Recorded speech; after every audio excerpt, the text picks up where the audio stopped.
Hello, welcome pen friends. Welcome to number 6 in the Viewer's Choice series, the November inks that were chosen by the viewers of this channel. Today we're going to do Pelikan Edelstein Olivine, and it is a nice deep green. It's very pretty, and so let's dive right in. Let's put it in the water test. That's the first step, and see how it does in there while we're talking. Okay, and I'll show you yesterday's ink, which was Monteverde Horizon Blue, which acted very typically, and it's all gone. There may be faint traces of it on the paper, but nothing I could even read. So that's just for your follow-up there. All right, so let's get right into the notebooks. I guess we'll start with the main one. This is the Rhodia Gold book that I keep all of my ink journal in. And it's really neat how this worked out, but let me show you where we're at. We have 6 inks now, when you count today's, that are done, and just 2 left, which are both blue. So we're getting right along with this series. And it's interesting, it came out really nicely that Pelikan Edelstein Olivine is right across from Daintree Green, because it gives us a chance to compare 2 greens, which hardly ever happens. But there they are, nice and side by side. So they're different because we're talking about a brighter green in the case of Daintree Green, and then we're talking about a more, this makes me think of like a forest or a tree, a nice dark green, but it's very, very pretty. So it was in a third place tie with the 2 other inks that we've already done. We've already done Blackstone Daintree Green and Monteverde Horizon Blue, and those 2 plus Pelikan Edelstein Olivine were in a 3-way tie. Yeah, there was those 3 had 8 votes, and that's pretty good because we had lots of inks to vote on, and several votes got single votes just for them. So I found that it's available at Anderson Pens, $28 for 50 mil, or you can buy a 3 mil sample for $2. So, you know, it's higher than a lot of the inks that we see, but it's not the most expensive. So that's kind of where it falls. Now, I've got a special interesting thing today because I get to show you in 2 different nibs what this ink looks like. I've got it in my Serendipity with the broad Yo-Wo nib, and then I've got it in, oh boy, it's an exciting day. I got pen mail, and it's in a Faber-Castell Loom that I just received from a pen friend, a pen pal. Oh my goodness, and I'm going to say thank you several times, but thank you for that. And you know who you are. I don't want to embarrass anybody that I haven't checked with. But this is an extra fine Faber-Castell Loom nib down here. So, but that ink shows up really nicely in that too. You know, it has a different presentation, but I thought it was nice to be able to compare them. And I've done that throughout the paper samples, which we'll get to in a little bit.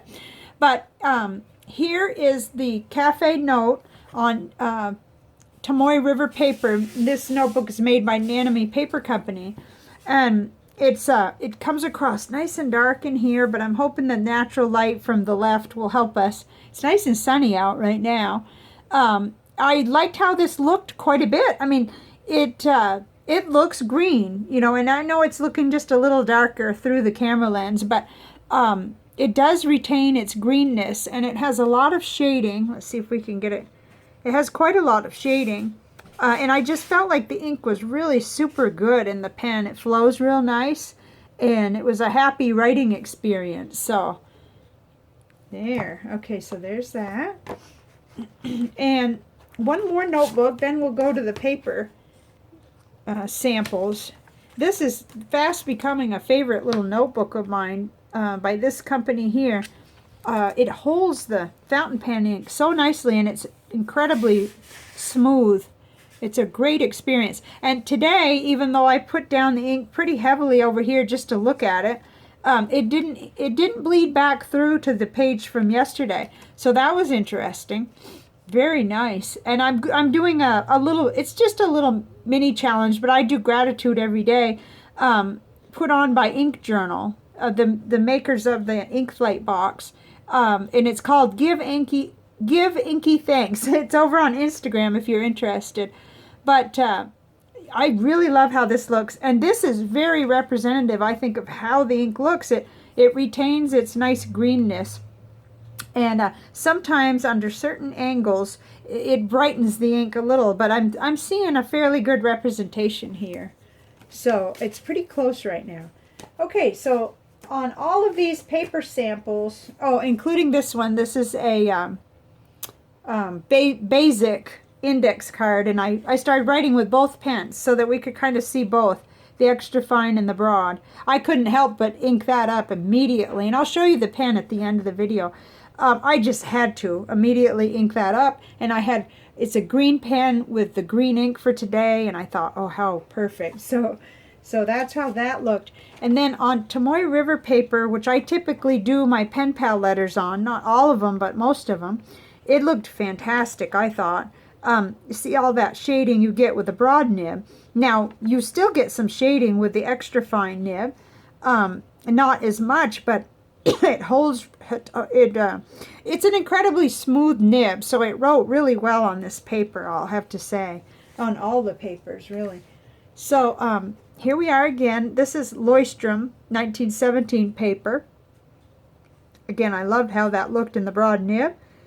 And it is capable of writing much smaller, but I'm just such in a habit of writing big that even with the extra fine nib, I was writing pretty big.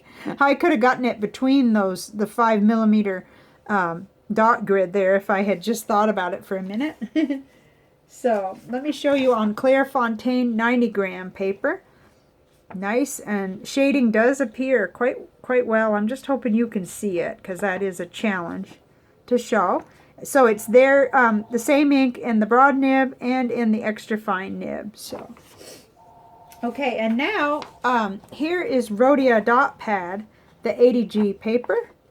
Here it is on the top in the broad nib, and then on the bottom there in the extra fine in the loom. So it's quite pretty, and it's really it surprises me. I'm not totally into greens, but I'm realizing it's just an area I haven't explored enough, because I'm really enjoying some of these green inks. Okay, here's CVS caliber paper, the very super inexpensive kind of filler paper that we've been getting. And let's go ahead and compare it with Rhodia, just if we can, just a little bit. You know, yeah, there's a little difference. It's a little bit lighter on CVS caliber paper. I can see that. I don't notice it so much in the extra fine nib, but with that broad nib, I can see that lightening, the lightening of it on the CVS caliber paper. Okay, and then last but not least, here's the Office Depot College Ruled. It's kind of a, not the totally cheapest notebook you can get. It's probably a $2.50 or $3 notebook. I like it because it doesn't have any holes in it, so it's really cool. But here it is in the broad nib, and it came through nice and dark, and let's see if we can brighten it up a little with a natural light in the broad nib, and it looks great too in the extra fine nib. In fact, it kind of does it a little bit of a favor there, I think. It looks really nice. So there we are with that. Let's see. It looks to me like it's going to be a disappearing act. It's going pretty quick there, but we'll look at it next time. You'll be able to see what it came out like. Okay, so let's look at the panels. I've got a unique situation today. I have our Ink of the Day on its own little tab here, and we're going to compare it with just about every green I own. So because I don't have that many green samples, I've already got them paneled for other reviews. So we just did the Daintree green. So let's go ahead, and we'll keep in mind it's going to be on your right here. And then on the left is that Blackstone Daintree green is on the left, and our Ink of the Day is on the right, Pelikan Edelstein Olivine. And then there it is as compared with Diamine Sherwood green. Gosh, I really don't have anything just like this Olivine. I really don't. And then, of course, we're way out of range when we're comparing it with KWZ Green number 5. But it's still good because you may have that ink, and that'll tell you where this falls. Okay, so back over here, this is another one we've been looking at on the left here, Monteverde Yosemite Green. That's a much more like bright, kind of a Christmassy green. And Pelikan Edelstein Olivine is much darker, kind of foresty green, I would say, more, you know, and that's not entirely accurate probably, but, and there it is compared with, on its left would be Caran Dash Vibrant Green. So you see, I really don't have anything that's, and there's Montegrappa Green. Okay, and then down here, still way out of range from that Birmingham grass stain ink there. Okay, and then of course, totally different than Evergreen from Birmingham. There is Noodler's Polar Green. See, I think I'm just kind of, I don't have very many greens. In fact, when we get on the other panel, it's really ridiculous because I don't, some of these are duplicates. Not too many, but you know, I've got the lighter, brighter greens, the opal green, the lamy green. Oh, that's distorting just a little.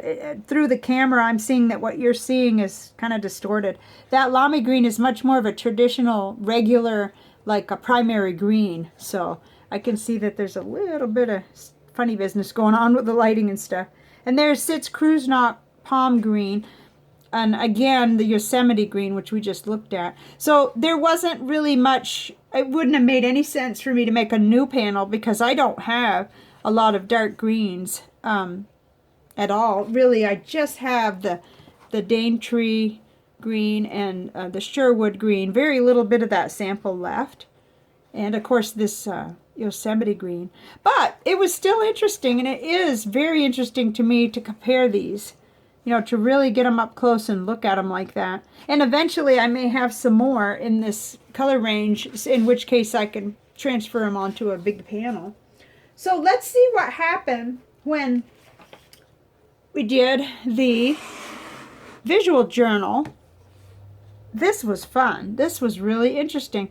I put the water down with a big paintbrush, and then I put a drop of ink. I think I may have put 2 drops on this side, but over here it was just one really, a little bit bigger drop than I planned, and so that's what happened. In fact, it traveled and it kind of hurt my writing down there, but that's okay. That's just for me to know which ink it was. I'll never remember a week from now. And then I was really impressed on this side. I loved how all these, like I see yellow or gold coming out, kind of a, I think you could probably see that, and teal, kind of a bright green. I mean, yeah, well, blue-green coming out on the edges.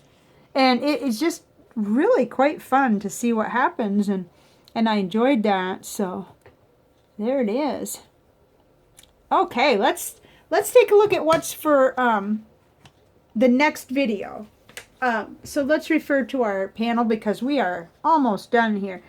We're looking at, here we are today on Pelikan Edelstein Olivine, and next is going to be Krishna Moonview.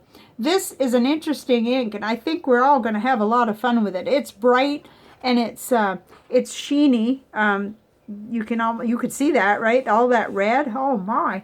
And I don't know what it's going to do in a nib yet, because I think this will be the first. Yeah, this will be the first time I put this sample into a nib. And you can see red around the edges, so that's for next time, which probably will be tomorrow. But I'm working on another project is having to do with general life rather than pens, so we're kind of right out straight right now. But I'm every minute I get, I love working on this, so it's just a matter of whether or not it kind of comes through for me tomorrow or not. And because I like to write each day in all those notebooks for the projects I'm doing already, it's a high motivation for me to do this. So, okay, let me show you the pen that I got.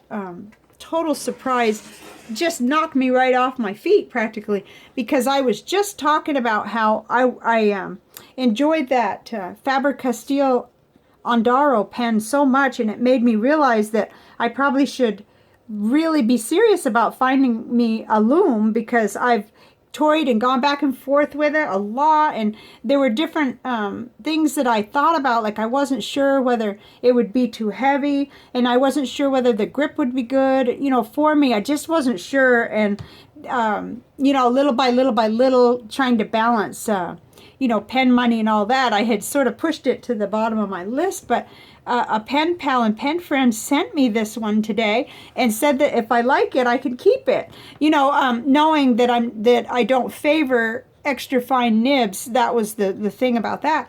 But it's just gorgeous. And the thing about this pen that, excuse me, I found out immediately as soon as I inked it up. And by the way, it even had a converter in it, which was just, I thought, no problem. I've got lots of cartridges, but oh, that was so nice because I could just ink it up and right away. What a nice thing. But right away I found out this pen is not as heavy as I thought it was going to be at all. The weight doesn't bother me at all. And then the grip, it has these textured lines. Let's see if we can, you know, and so that surprised me because I had no trouble keeping my grip really nice on it. I have that traditional, I guess, tripod grip. And so, yes, it has the extra fine nib, but it's smooth. It's extremely smooth. So I tried it on all those papers. I even wrote in my log and jotter with it. And, of course, it does a little bit of feathering in there. Probably it could be the ink because it didn't quite do that with the Robert Oster. So we're talking about this paper is kind of on the border of whether or not it likes fountain pen ink, but it was interesting because it wrote smoothly. And I've got some other things to test it out on. But after trying it on all my preferred papers that I show you, I realized this is really, really, really nice.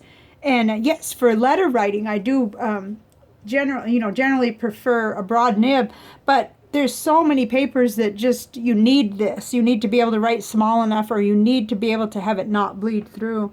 And then it's just a gorgeous color. I love bright green. I love this. This to me isn't green. This is lime or something. This is really nice. So anyway, what pen mail. Oh my goodness.